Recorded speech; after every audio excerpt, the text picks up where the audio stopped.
தமிழ்நாட்டுல இப்படி ஒரு வித்தியாசமான நேர்த்திக்கடனா?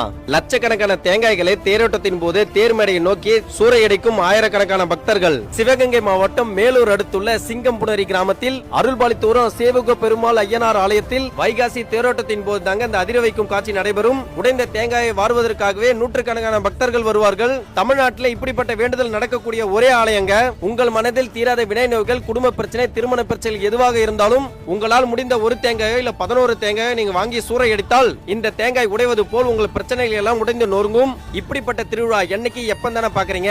வைகாசி மாதம், அதாவது நாளை ஜூன் 1ஆம் தேதி அதுவுமாக மாலை 3 மணி அளவில் இந்த மாபெரும் தேரோட்டம் நடைபெறும். அதனை முன்னிட்டு தேர் வடம்பிடிப்பு முடிவடையும் நிலையில் தேர் மேடையை நோக்கி இந்த ஒரு நேர்த்திக்கடனை செலுத்துவார்கள். இந்த ஆலயத்துக்கு நீங்க வரணும்னு நினைச்சீங்கன்னா நம்ம சிவகங்கையில இருந்து 55 கிலோமீட்டர் தாங்க.